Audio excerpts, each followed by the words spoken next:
ठीक है, आगे हमारे पास नेक्स्ट क्वेश्चन है कि limit x approaches to 0। Question number 6 है x/tan x आ रहा है। ठीक है, सबसे पहले तो हमें पता है कि हमारे पास फॉर्मूले में क्या आता है, साइन आता है। ठीक है, तो इस tan को आप क्या करेंगे, साइन x ओवर, सिंप्लीफाई भी करना है तो आपको पहले tan को क्या करना होगा, साइन ओवर cos x में चेंज करना होगा।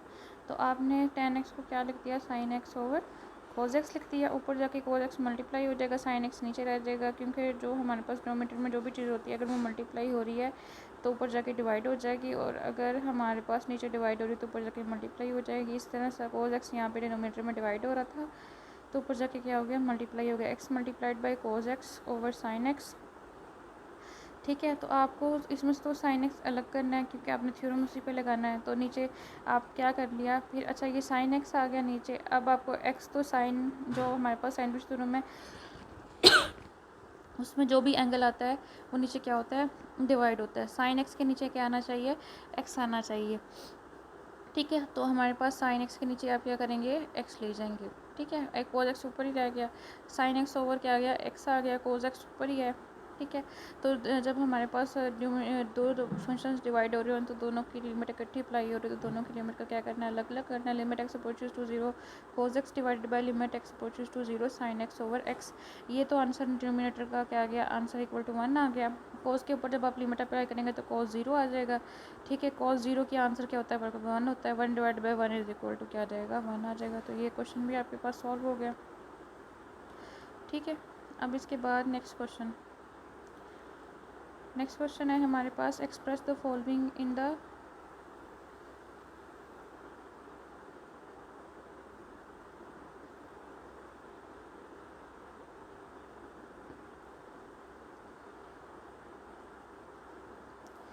ठीक है, इसके बाद आपके पास जो नेक्स्ट क्वेश्चन में है, express the following in the terms of E. आपने क्या करना है, जो आपके पास नीचे फंक्शंस दिए हुए हैं उसको एक्सप्रेस करना है ई की फॉर्म में।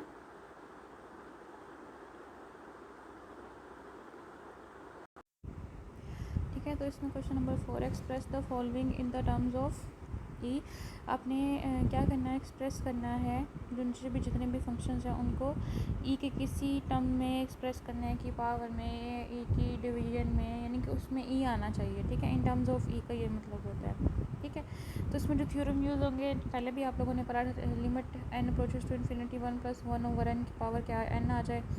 ठीक है, यानी कि जो हमारे पास 1 में ऐड हो रहा है 1 + 1 ओवर एन आ रहा है। अगर 1 ओवर एन है तो उसी का रेसिप्रोकल, यानी कि उसका उलट क्या होता है, 1 ओवर एन का उलट क्या होता है, एन होता है। 4n है, 1 ओवर 4n है तो पावर भी 4n आएगी, मतलब जो रेसिप्रोकल है वही पावर में आएगा। ठीक है, फॉर एग्जांपल जैसे मैंने नीचे दिया हुआ limit n approaches to infinity 1 + 1 over 3n है। 1 ओवर 3n है, उसका रेसिप्रोकल क्या होता है, 3n होता है। ठीक है, तो उसका भी आंसर क्या आएगा, ई आएगा। ठीक है, इस तरह 1 ओवर 4n है तो आंसर पावर क्या आएगी, 4n आएगी। ठीक है, तो इसी तरह ये बहुत सिंपल से क्वेश्चन है। तो limit n approaches to infinity 1 + 1 over n over की पावर क्या आ रही है, 2n आ रही है। ठीक है, अब जो पावर 2n आ रही है तो यहाँ पे भी हमारे पास 1 ओवर 2n आना चाहिए, 1 + 1 ओवर क्या आना चाहिए, 2n आना चाहिए। तो हम क्या करेंगे, यानी कि A1 या तो हमारे पास ये 2n आना चाहिए, आप उसको तो कर नहीं सकते कुछ भी, आप पावर के साथ कर सकते हैं। 1 + 1 ओवर n है तो पावर भी क्या आनी चाहिए, n आनी चाहिए। ठीक है, तो अब आपने क्या करना है, आपने क्या किया, 2n को आप n×2 करके लिख लिया, पावर के साथ ही हम जो भी करेंगे इंटरचेंज करेंगे। ठीक है, n×2 लिख लिया, n आपने अलग कर लिया, 2 अलग करके लिख लिया, n और होल की पावर दोबारा क्या कर ली, 2 कर ली। ठीक है, तो अब आप लोगों को याद होगा हमने थ्योरम पढ़ा था, उसमें अगर फंक्शन की होल की पावर आ रही है तो लिमिट अंदर जाके क्या हो जाती है, पावर के अंदर जाके क्या हो जाती है, अप्लाई हो जाती है। अब 2 बाहर रह गया और आपने पावर यानी कि 2 है वो बाहर रह गई है, और लिमिट आपने अंदर जाके क्या कर दिया है, limit n approaches to infinity 1 + 1 over n की पावर एन के ऊपर अप्लाई कर दी। यहाँ पे देखें पहले बाहर है। ठीक है, आपने अब क्या कर दिया, ब्रैकेट के अंदर ले गए हैं। ठीक है, ब्रैकेट के अंदर ले गए मतलब ब्रैकेट के बाहर क्या था, स्क्वायर था ना, तो स्क्वायर के आप अंदर ले गए। ठीक है, तो इसी तरह जब अंदर वाले का आंसर हमारे पास क्या आता है, ई आता है। ये थ्योरम आपके पास लिखा हुआ है तो ये ई का क्या बन जाएगा, स्क्वायर बन जाएगा। ठीक है, तो ई का स्क्वायर आ गया हमारे पास। इसी तरह नेक्स्ट क्वेश्चन है 1 - 1 ओवर एन, यानी कि 1 प्लस क्या है, -1 ओवर एन।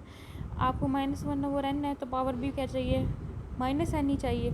ठीक है ना, तो यानी कि आपके पास क्या रहा है, 1 + 1 ओवर -n आ रहा है, तो आपके पास पावर भी आपको क्या चाहिए, माइनस एन चाहिए, तो आप एन को क्या करेंगे, -1 से मल्टीप्लाई और डिवाइड कर देंगे। आपने एन को क्या किया, -1 से मल्टीप्लाई और डिवाइड कर दिया, ठीक है।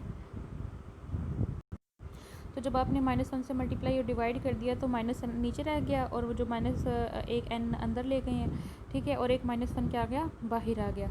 जो -n था, ठीक है, आपके पास क्या था, यहाँ पे एक -n बन गया, -n ओवर -1, जिससे -1 से मल्टीप्लाई किया तो वो -n बन गया, उसको आप अंदर ले गए, उसको अलग कर लिया, और वो एक -1 को आपने क्या कर लिया, अलग करके लिख लिया।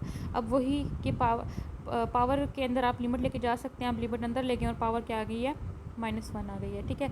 लिमिट के अंदर वाला क्या होगा, हमारे पास क्या बन गया, -1 ओवर n है, पावर -n है, सेम हो गया, और n अप्रोचेस टू इन्फिनिटी है, ये कंडीशन थी, तो e की पावर -1 आ गया, तो 1 ओवर e आंसर आ गया हमारे पास, ठीक है। तो ये बहुत सिंपल था। इसके बाद क्वेश्चन नंबर 5 देखें। क्वेश्चन नंबर 5 में हमारे पास क्या है, limit n approaches to infinity 1 + 4 over n, ठीक है। अगर ये 4 ओवर n है तो आपको क्या चाहिए, यहाँ पे n की पावर n/4 चाहिए। n 4 ओवर n का रेसिप्रोकल क्या होता है, n/4 होता है, इसलिए आप क्या करेंगे, इस n को पावर को 4 से मल्टीप्लाई भी करेंगे और डिवाइड भी करेंगे, ठीक है। अब देखें आपने क्या किया, n क्रॉस 4 डिवाइड बाई, यानी कि n multiplied by 4 divided by 4 कर दिया। इसके बाद आपने क्या करेंगे, n/4 आपको चाहिए, उसको आप अलग कर लेंगे, और जो 4 मल्टीप्लाई किया उसको आप क्या करेंगे, अलग कर लेंगे, ठीक है। यानी कि 4 ओवर n का रेसिप्रोकल देखिए, मैंने यहाँ पे हिंट दिया हुआ है, 4 ओवर n का रेसिप्रोकल क्या है, n/4 है, ठीक है।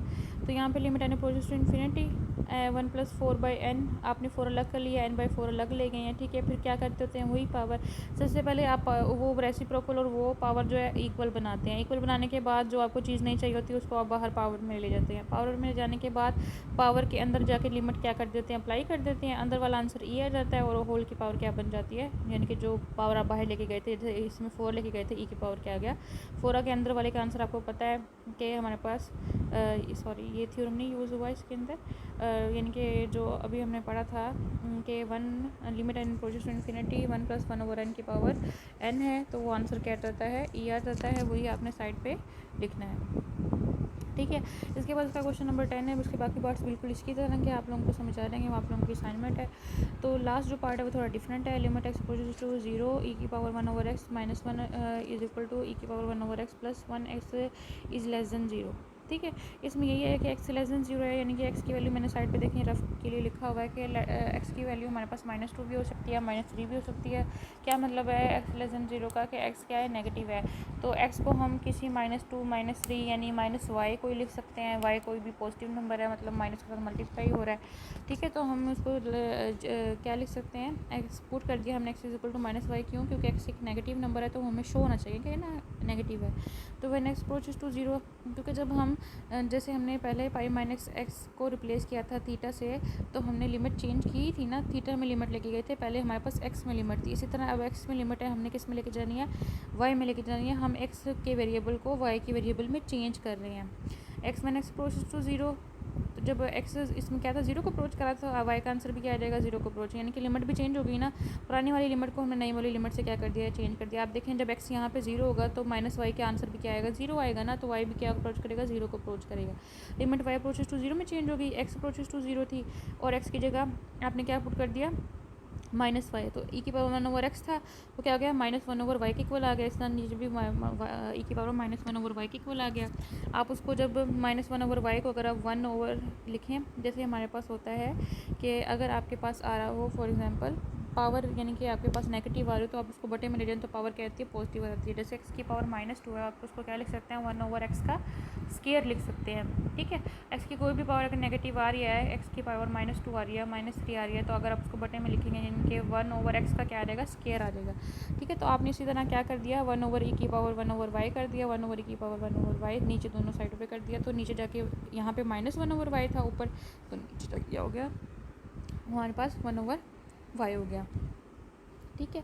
तो जब आपने इसके बाद क्या करना है, सिंपल लिमिट पुट करेंगे y अप्रोचेस टू 0, ठीक है। तो ये लिमिट y अप्रोचेस टू 0 जब आप पुट करेंगे तो हमारे पास क्या आएगा,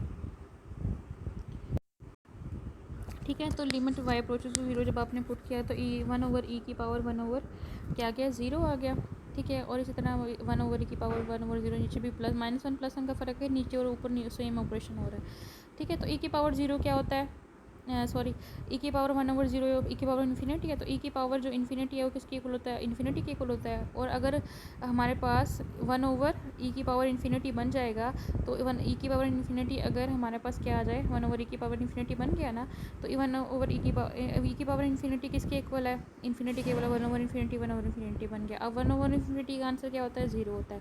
तो वो आपने पुट कर दिया 0 - 1/0 + 1 आ गया, -1/+1 आ गया, तो आंसर क्या आ गया, हमेशा हमारे पास -1 आ गया। ठीक है, इसी तरह इसका सेकंड पार्ट है।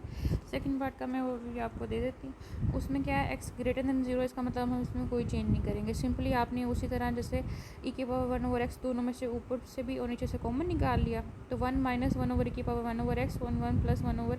जब भी आप किसी चीज़ में से कॉमन लेते हैं, फॉर एग्जाम्पल आपने 2x में से 2 कॉमन लिया, तो आप क्या कर रहे हैं, असल में आप करते क्या हैं कि आप जो फंक्शन है यानी कि जो भी वैल्यू कॉमन ले रहे हैं, फॉर एग्जांपल 2x में से 2 कॉमन ले रहे हैं, आप 2x को क्या कर रहे हैं, जिस जो कॉमन ले रहे हैं उसी से डिवाइड कर रहे हैं, 2x/2 कर रहे हैं।